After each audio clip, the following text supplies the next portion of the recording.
Ka tlhamalalo go tswa SABC Studio 10 Auckland Park na le Augustine Letlalo re go tlisitsa kgaso ya dikgang tsa Setswana a re iketle mmogo ka tshedimosetso. Lekoko la EFF le keteka dingwaga di le 10 le tlhamilwe. Ditokololo di le robedi tsa lephata la tshireletso ya motlatsa presidente Paul Mashatile tse di letofadiwang ka tlhaselo ya tsela N1 di lopa beili. Mo metshamekong Banyana e thulana le Argentina ka Labotlhano mo motshamekong wa Group G. Moeteledipele wa lekoko la EFF Julius Malema a re lekoko la gagwe ga le ne le furalela motse wa Marikana ka fa ntle ga toropo ya Rustenburg. O buile seno fa naeme ba latedi ba lekoko ka lefoko kwa moletlong wa go keteka dingwaga di le 10 EFF e tlhamilwe go sa le gale gompieno.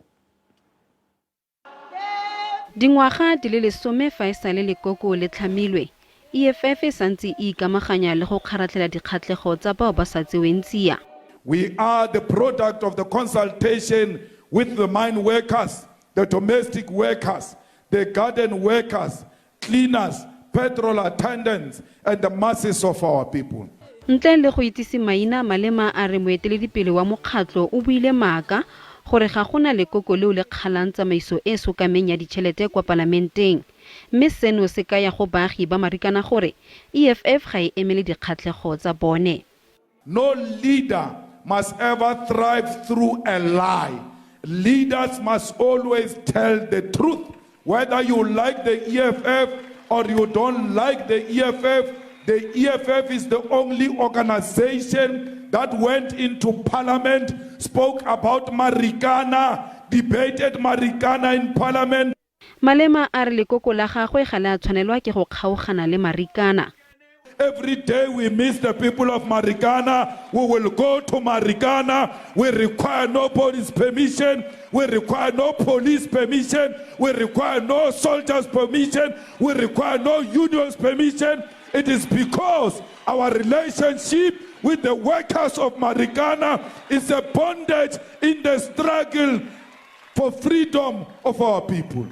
EFF ya re e kgonne go tsikinya dipolotiki tsa selegae le diprofense ka dikakanyo tsa yone tsa go emela dikgatlhego tsa maAforika Borwa otlhe.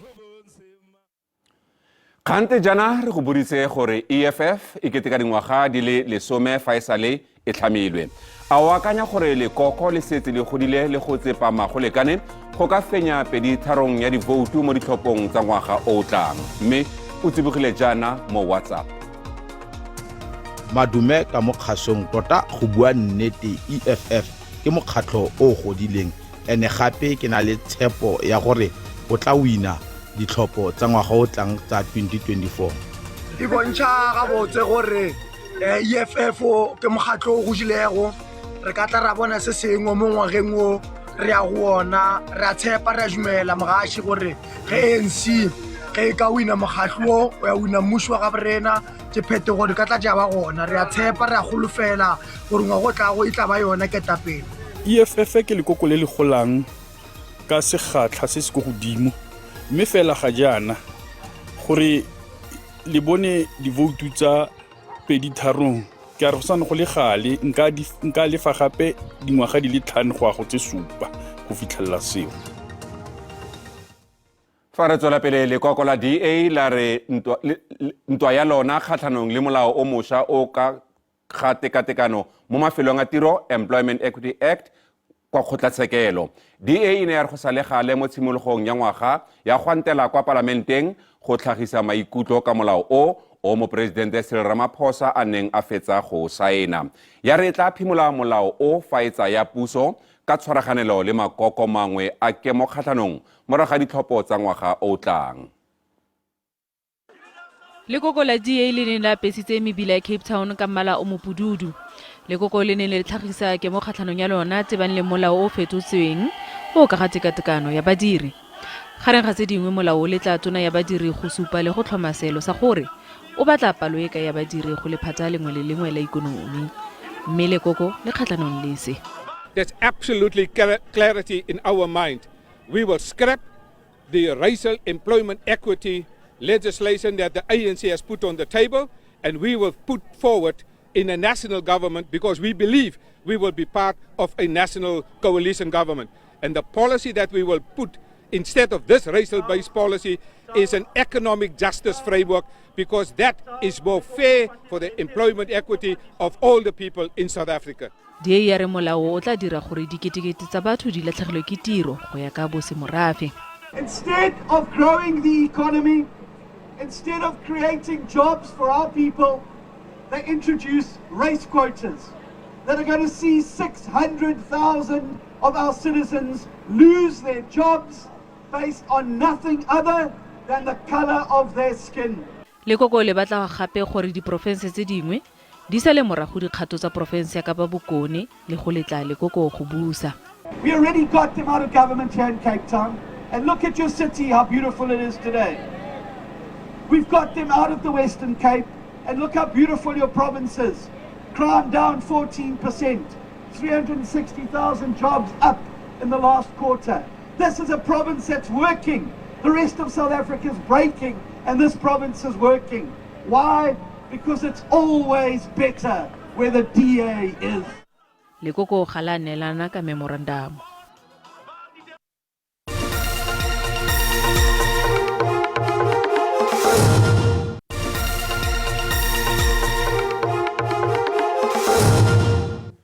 Dingangisano tse di ka ga kopo ya beili ya ditokololo di le robedi tsa lephata la tshireletso ya motlatsa presidente Paul Mashatile ba gareng ga tse dingwe ba ganweng ke ditatofatso tsa go tlhasela ka maikelelo a go gobatsa mo go tseneletseng di sekegilwe go fitlha ka lwabone. Borobedi jo bo tlhageletseng mo divideong tsa mafaratlhatlha ba tlhasela batswasetlhabelo ba le bararo mo tseleng N1 ba ne ba tlhageletse lekgetlo lwa bobedi kwa kgotlatshekelo ya Randburg morago ga go inela mo sepodising ka Sontaga. Ba latofaditswe gape ka go supa ka sethunya tshenyo ya dithoto le go kgweetsa botlhaswa. Borobedi jo bo ganela ditatofatso tsa go tshosetsa morago ga baemedi ba puso ba sena go senola fa pakengwe ya puso e tshosediwa ka mogala. Babueledi ba borobedi jo ba lopa beili go ba kgontsha go ipakanyetsa go lwantsha dikgatokgalemo tsa ditirelo tsa sepodisi SABC di di tsayang kgatlhanong le balatofadiwa. Shadrack Kojwana, Johannes Mampuru, Pomso Mofokeng, Harmanes Ramokonami, Phineas Bushielo, Churchill Mkhize, Lisibana Rambau le Moses Chabalala ba tla bona karabo ya bona ya beili fa dingangisano di tswelela ka moso.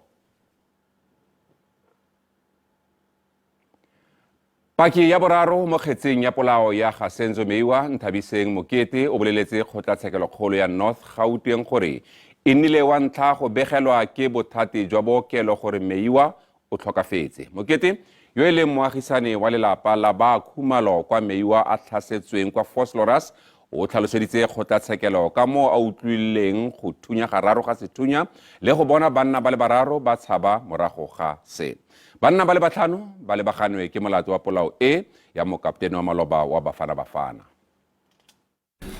Nthabiseng Mokete a re utlwile medumo e le meraro ya sethunya fa a ne a dutse mo sejanageng sa tsala ya gagwe go lebana le legae la ba khumalo mme o ne a bona mongwe a feta a tabogile. A ke bua le ena jalo ka mora ha o qetwa ba le modimonyana o wa sethunya o be le motho o fetang ke ka nako e ke reng ke modimo wa sethunya o motho na feta o fetile a matha. A re modumo wa bobedi o utlwetse fa ena le tsala ya gagwe ba ne ba leka go ya go tlhola se se diragalang mme ka nako eo batho ba bangwe gape ba le babedi ba ne ba feta ba taboga. A ntse re nganyisana hape mo hole engwe hape ha ela jalo tse ya bobedi e la haufi le koloi. Mokete a re fa ena le tsala ya gagwe ba ne ba leka go tshaba go tswa mo sejanageng sethunya se ne sa lela gape. Ha bula mnyako hole batho ba le ba mathetse ko tlase ha utlwahala another shot ya ditering. A re Zandi Khumalo o na tlhagelela a go wa le go kopa thuso. Ola hweletsa re Nthabiseng founela ambulance senzo o thuntswe. Morago ga go tabogisetsa Meiwa kwa bookelong Mokete a re o ne a ba latela mme mooki o ne a mo begelela dikgang tse di botlhoko. A kene ba leke hape doctor hona moo ba leke go etsa jang ntho ke hopolang gore ha kena ka moo ha ba ya straight to the point where ba mo jwetsa gore ha sa di e ka re ba ne ba dika hape ka re ba mo tsosanyana hape. Mo dipotsolotsong puso e ne ya tlhagisa fa bopaki jwa ga khumalo le mokete bo thulana dipotsolotso di tswelela ka moso. Lephata le le ikgethileng la dipatlisiso SIU le batlisa mafapha a le mmalwa a puso ya province ya Free State morago ga dipego tsa tsamaiso e sa lolamang. Free State e ntse le kwa setlhoeng sa dikgang ka diprojeke di le mmalwa tseo di neng di sa tsamaisiwe sentle go akaretsa dimilione di feta 205 e itsegeng jaaka ya asbestos.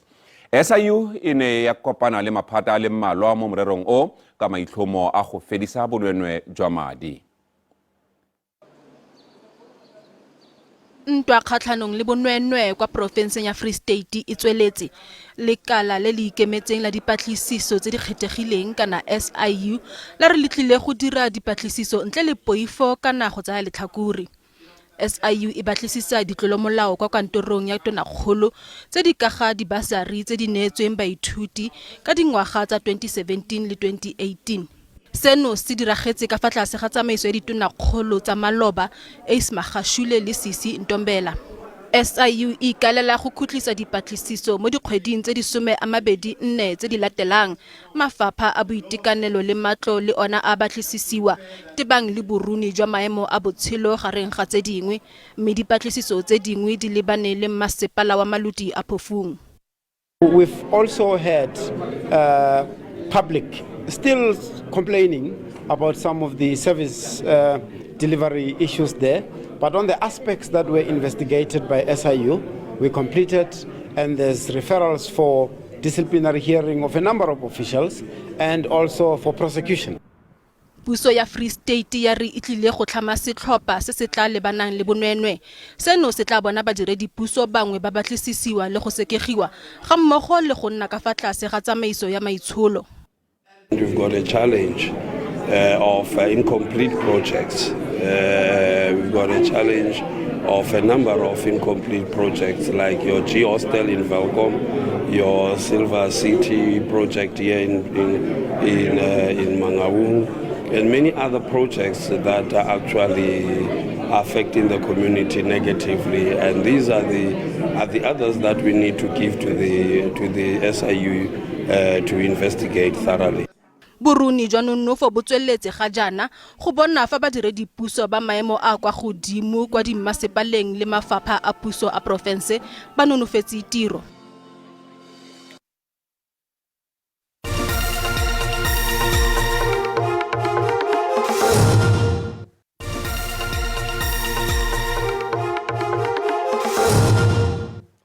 Mage motswasetlhabelo wa dingwaga di le 10 wa tiriso dikgoka kwa sekolong kwa province ya Northern Cape o ikuela go bothati go samagana le tlhobaboroko e.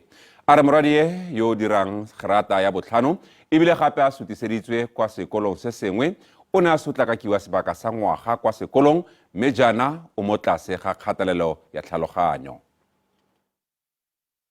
Go ya ka South African College of Applied Psychology SACAP barutwana ba le 1.2 milione ba tlhorontshiwa mo pakeng nngwe ya go tsena sekolo.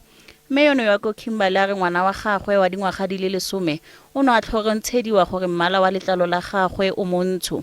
A re ngwana wa gagwe o ne a tla gae a tlhagana le mabadi mo mmeleng wa gagwe. We had found out this year that my daughter has been beaten every single day since last year up until now. Gape SACAP e bega gore go tlhorontshiwa go baka kgatelelo ya maikutlo, megopolo ya go ipola, go sa itshepe le mathata a mang a boitekanelo gareng ga tse dingwe. Magwe motswasetlhabelo a re ga jana mosetsanyana wa gagwe o rata go itlhaola fa e sale a simolola go tlhorontshiwa.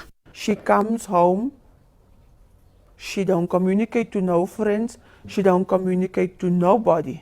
Mme yono yo tserweng ke maikutlo o ikuela go lefapha la thuto go samagana le go kgerisiwa ga bana kwa dikolong. I could see what it's been doing to my child. So today I'm just asking as a parent for the department to do justice to my child.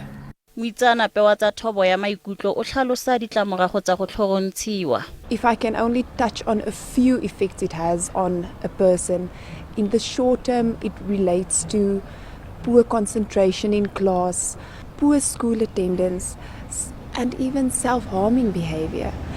If I think about some of the long-term effects, it can be mental health issues. Mo pegelong lefapha la thuto la Northern Cape la re molao wa maitsholo wa dikolo tsa puso o tsamaelana le South African Schools Act. Gape lefapha la re le samagane le dipatlisiso malebana le bothata jono le mekgwa ya go thibela seno. Go ne go tsogile tlhakatlhakano ka fa ntle ga dikantoro tsa mmasepala wa Tshwane go salega le gompieno fa ditokololo tsa mokgatlho wa badiri ba di mmasepala SAMU ba gwantela kwa dikantorong tseo ba lopa kokeletso ya dituelo ya diperesente di fitlha go 5.4. Dikgogakgogano le sepodisi di simologile fa baeteledipele ba SAMU ba ne ba kgolediwa go ema badiri ka lefoko. Mogwanto o simolotse fa maloko a sa itumelang a ne a goeletsa boeteledipele ba bona le go fisa diaparo tsa SAMU. Ba latofatsa baeteledipele ba SAMU mo Tshwane ka gore ga ba emele dikgatlhego tsa badiri mme ba dirisana le botsamaisi. What we need for here is only our salary increase, only. There's nothing else. Union ya SAMU ka bo yona generally nationally ke union ya worker control.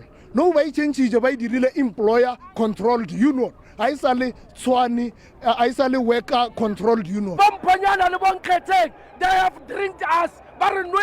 Because of the memorandum, they do nothing. Mogwanto o kwa tshimologong o neng o ikaeletse go samagana le gore Tshwane ga e diragatse tumelano ya dingwaga di le dintsi o fetogile tiriso dikgoka ka bonako.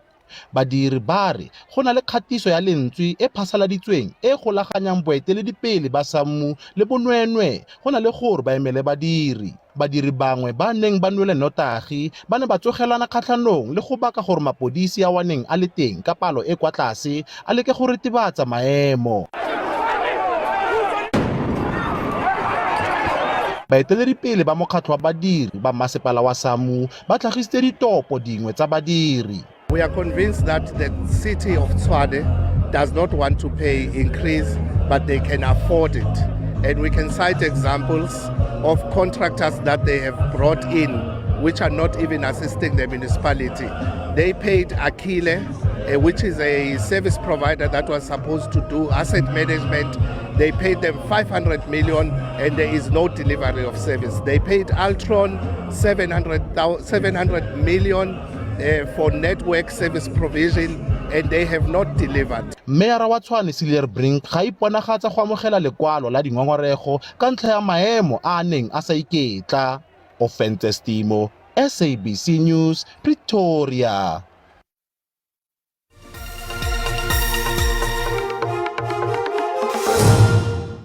Mo metshamekong le mororo ba latlhagetswe kgatlhanong le Sweden mo motshamekong wa bona pula madibogo wa mogope wa lefatshe wa kgaiseno ya basadi ya FIFA 2023. Banyana ba santse ba ikita sehuba gore ba tla fitlhelela legato la bobedi la tournamente e.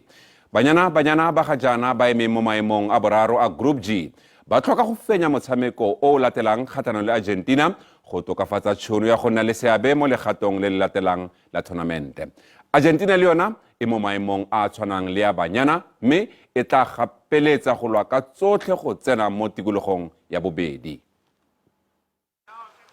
Banyana ba kwešiša seo ba swanetšego ke go se dira mo dipapading tše pedi tšeo di tlago go fetela legatong leo le latelago dipapading tša sebjana sa lefase. Ba swanetše go fenya Argentina pele ba thoma go nagana ka Italy. Argentina e maemong a bo 29 lefaseng gomme le bona ba ka fase ga kgatelelo go fenya papadi yeo e latelago. I think we are ready to face Argentina. It's a very important game for us. It's very important that we come with the same energy, like with the same goal, which is to try and get maximum points, because it's a very important game for both teams. Argentina ga e raloke bjalo ka Sweden e fela le yona e ka sebe papadi e bonolo. One thing that more than learning we're happy about is the way we play the game. how we fought for each other, and that is very important for us going into the next game. There are two different teams. They play two different systems. They are ranked differently. They play different football. Le ge ba lahlegetswe kgatlhanong le Sweden, baraloki ba Afrika Borwa ba ithutile dilo tse dintsi. Unfortunately, the loss against Sweden didn't go as planned. It's not the result that we wanted. But we moved forward. The girls played really well. We really went out there and did our very best. Going into the next game, we know that it's a crucial game. We need to win. It's a very important game to get us back on our winning streak. Maikemišetšo ke go šoma gabotse mo dipapading tše pedi tšeo di tlago. We are out here. We take each game as it comes. We also very physical. We're here to compete. We're here to make a difference. And we're here to win, and get out the group stages. It's one of our goals. And I feel as a team, we united. We showed it on the field that we fight for each other. We don't leave anyone behind. Banyana ba maemong a boraro mo go Group G, gomme ba gahlana le Italy ka la boraro la beke yeo e tlago mo papading ya bona ya boraro. Sfiso Ramara wa ditaba tša SABC. Dikgang mogedi gopola gore dikgang tsa rona di a bonwa mo mafaratlhatlheng a jaaka Twitter, YouTube, Facebook ga mmogo le WhatsApp. E re pele re kgaogana le wena mogedi o montle re go tlisetsa maemo a bosa naga ka bophara le ke lebogile kgaje.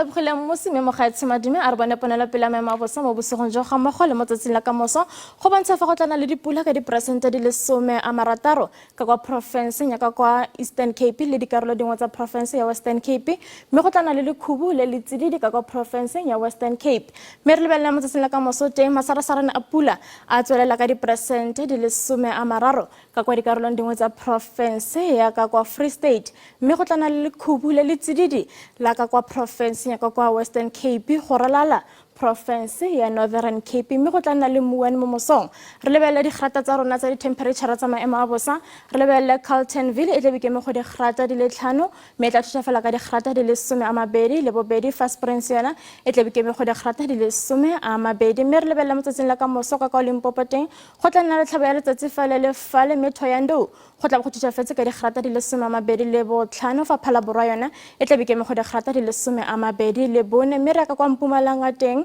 Skukuza go tlana mogotenyana ka digrata di le 27 le bosupa fa Mbombela teng go tla bona le tlhabo ya letsatsi mme tle bikeme go digrata di le 21 le bongwe ya ka province ya ka KwaZulu-Natal teng go bontsha fa go tlana le tlhabo ya letsatsi fale le fale Lady Smith yona e tle bikeme go digrata di le 3 mme tla thušafala ka digrata di le 25 le botlhano fa Kokstad mo mosong go tla go le tsididi ka 3 mme tla thušafala ka digrata di le 22 le boraro re lebelele province ya ka kwa Eastern Cape teng mmaletswe mo mosong go bontsha fa go tla bogona le masarasarana a pula ka digrata di le 7 mme tla thušafalanyana ka digrata di le 10 le borobedi fa Komane yona e tle bikeme go digrata di le 10 le borobongwe mme province ya Western Cape teng Glen Willem e tle bikeme go digrata di le 10 le borobedi fa George teng go tla go thibile mo mosong mme tla thušafala ka digrata di le 10 le bosupa mme re lebela province ya Northern Cape teng a Pinteni e tle bikeme go digrata di le 3 mme tla thušafala ka digrata di le 12 le boraro mme Free State yona Bloemfontein go bontsha fa go tla gona le masarasarana a pula mme go tla go tutafetsa ka digrata di le 12 fa Fixburg e tla bikeme go digrata di le 12 le bongwe mme re konosetse re lebelele province ya Northwest teng Rustenburg e tla bikeme go digrata di le 12 le bobedi fa Lichtenburg yone e tla bikeme go digrata